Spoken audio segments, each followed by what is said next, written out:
मित्रांनो नमस्कार. तर आज आपण आपल्याला माहिती सांगणार आहेत लिंबाच्या बागाविषयी.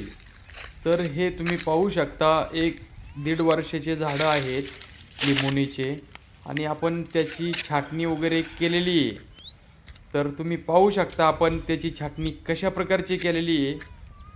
आणि आपले जवळपास एक 300 झाडं आहेत लिंबुनीचे. तर आपण जवळपास सगळ्या झाडाची छाटणी केलेली आहे. जर आपण छाटणी केली तर वरच्या साईडला फांद्या वगैरे फुटतात. खालच्या साईडच्या फांद्या कापल्यामुळं वरच्या साईडला फांद्या आणि फुटवे नवीन फुटतात आणि झाडाची उंची वरती जास्त वाढती. तर तुम्ही पाहू शकता बऱ्याच ठिकाणं आपण तोडून टाकलेल्या फांद्या वगैरे आपल्याला दिसत आहेत.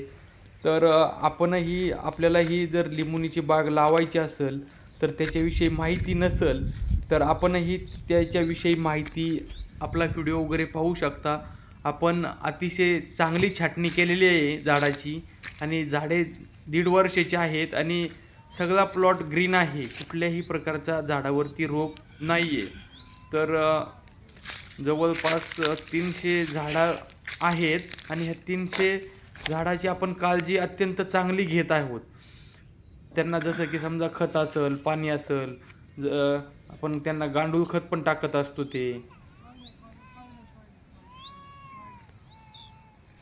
आणि दुसरं म्हणजे तुम्ही पाहू शकता तर त्याच्यामध्ये मका आपण केली होती आणि मका केलेली असल्यामुळे आपण मकाचं काय केलेलं आहे, जागजागी मकाची कुट्टी केलेली आहे आणि जागजागी मकाची कुट्टी करून आपण ते झाडाच्या बुडाला जवळपास सगळ्या झाडाच्या बुडाला टाकणार आहोत. कारण की त्याच्यापासून आपल्याला फायदा असा भेटणार आहे की झाडाच्या बुडाला टाकल्यामुळं आणि उन्हाळ्याचे दिवस असल्यामुळं त्या बुडाला जे आपण पाणी दिलेलं असतंय त्याच्या खाली वल लवकर ही होत नाही, म्हणजे जात नाही वल जास्त जास्त दिवस टिकून राहते. त्याच्यामुळं आपण मकाचा जी कुट्टी केलेली आहे ती आपण जवळपास सगळीकडे टाकणार आहे आणि दुसरं म्हणजे तिचं खत पण होणार आहे आणि जवळपास सगळ्या रानाला आपण पांगून टाकणार आहे आणि महत्त्वाचं म्हणजे आपण ते झाडाच्या बुडात टाकणार आहोत. तर जागजागी दिसत आहे तुम्हाला, काही ठिकाणी मोठे कुट्टी झालेली आहे तर काही ठिकाणी छोटी वगैरे आहे. आणि प्लॉट आपला लिंबुनीचा अत्यंत सुंदर असा आहे. त्याचे फुटवे पाहू शकता, ग्रीनरी पाहू शकता किंवा त्याच्यावरचा कुठल्याही प्रकारचा रोग वगैरे नाही आहे किंवा खालच्या फांद्या किंवा नवीन आपण तिथं तुम्ही पाहू शकता हे रोपं पण लावलेले आहेत. आपण कुठल्याही नर्सरीतून रोपं लिंबुनीचे आणलेलं नाही आहेत, तर आपण घरीच लिंबुनीचे रोपं तयार केलेले आहेत. आपल्याला ही लिंबुनीचे रोपं कसे तयार करायचे ह्याविषयी जर माहिती पाहिजे नसेल तर आपणही आपल्या पेजमध्ये किंवा व्हिडिओमध्ये कमेंट करून सांगू शकता की कसं होतं की जास्त करून लिंबाचे जे रोपं येतं त्यांचे रोपं उगत नाही येतं. जर आपण बिया टाकल्या तर त्या बिया उगत नाहीत. त्याच्यामुळं आपण ते पाहू शकता की कसं नाही का, काय किंवा कमेंट जर जास्त आल्या तर आपण त्याच्याविषयी पण एक व्हिडिओ बनवू शकतो. तसं पाहिलं तर मित्रांनो आपला हा व्हिडिओ थोडा लांब होणार आहे, पण महत्त्वाची माहिती आपल्याला भेटणार आहे आणि ही अशी माहिती आपल्याला कुठल्याही चॅनलवर पाहायला भेटणार नाही. लिंबाविषयी तुम्हाला मी कुठल्याही चॅनल मध्ये पहा, तुम्हाला पुरेपूर एवढी काही लिंबाविषयी माहिती नाही. तर आज आपण तुमच्यासाठी असा काहीतरी नवीन प्रयत्न करणार आहे. म्हणजे माहिती जे आहे ते आपल्याकडे हे पण झाडं येतं, हे नवीन झाडं येतं, तर आपल्याकडे जुने पण झाडं आहेत. जुने जसं की आपल्याकडे 18-20 वर्षाचे झाडं येतं आणि तुम्हाला माहिती आहे आजच्या जर उन्हाळ्यामध्ये जर पाहिलं तर बाजारभाव किती येतं. जवळपास लिंबाला 100, 150, 200 रुपयापर्यंत बाजार जातात किलोचे. तर एवढे बाजार असल्यामुळं शेतकऱ्यांना चांगलं उत्पन्न आणि चांगले पैसे भेटतात. त्याच्यामुळं आपण ही लिंबू आपल्या भागात जर येत असेल तर आपण लावू शकतात. कमी खर्च आणि उत्पन्न जास्त आहे. ह्याला लिंबाला कुठल्याही प्रकारचा खर्च जास्त येत नाही.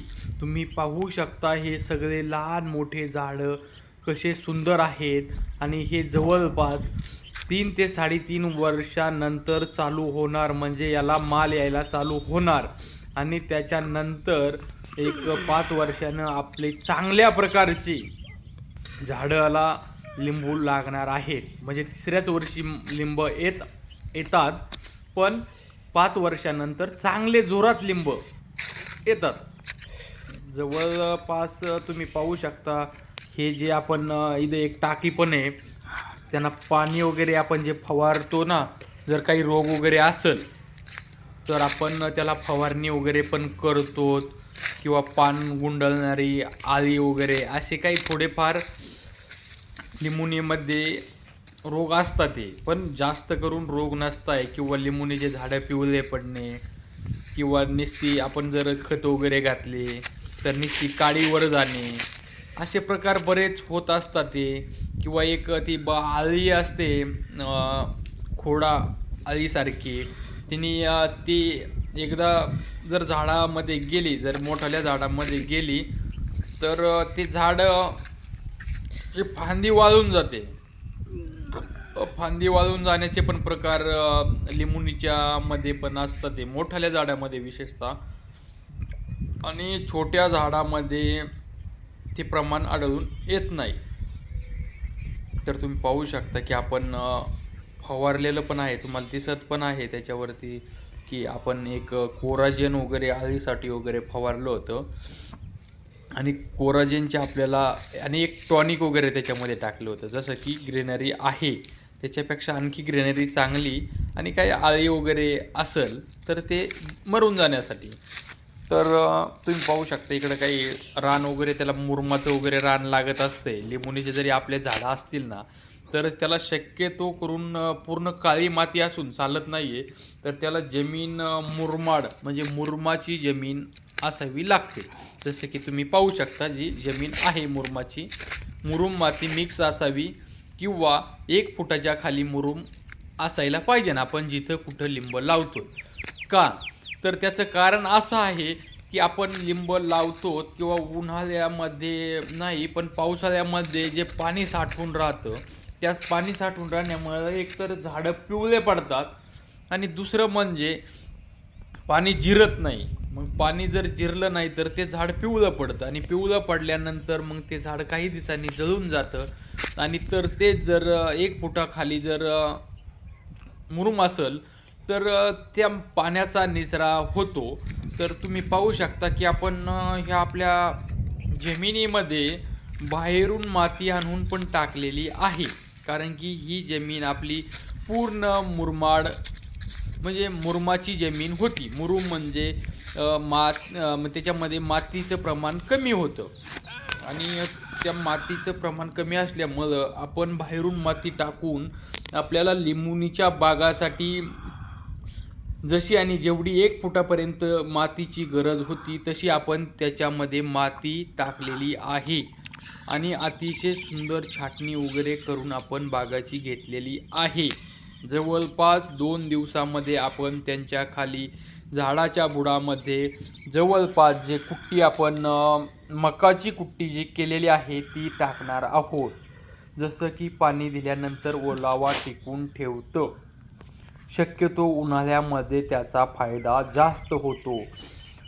जसं की त्याचा फायदा असा होतो की आपण ज्या वेळेस मका वगैरेचा जर फुट्टा जर टाकला, आणि आपण त्याच्यानंतर जर गांडूळ खत जर टाकलं, तर ते गांडुळाचं खत, जे आपण गांडुळाचं खत टाकल्यानंतर त्याच्यामध्ये अंडे असतात त्या खतामध्ये, त्याच्यातून गांडूळं तयार होतात, आणि ते जे आपण टाकलेलं आहे आणि खाली ओलावा असल्यामुळं गांडुळाचे पिल्लं हळूहळू मोठे होऊन त्याचा जो पालापाचोळा, त्याचं खत चांगल्या प्रकारचं करतात, आणि त्याच्यामुळं जे आपल्या जमिनीला जे अन्नद्रव्य भेटत नाहीत ते खताच्या स्वरूपामध्ये त्याच्यातून भेटतात. ते तर त्याच्यासाठी आपणही एकदा लिंबू बागासाठी अवश्य गांडूळ खताचा वापर करू शकतात. आणि आपल्याला ही माहिती कशी वाटली कमेंट करून सांगा, आणि काय सुधारणा करायच्या असतील तर, किंवा तुम्हाला कशा प्रकारची माहिती पाहिजे आहे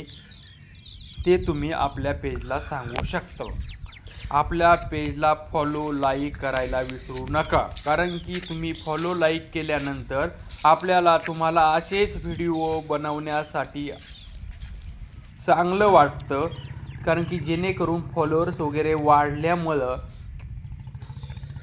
तर कसं आपण जर लाईक वगैरे जर जास्त केल्या आणि व्ह्यू जर वाढल्या तर आपल्याला अति उत्साह होतो. तुम्ही 100% फॉलो करा.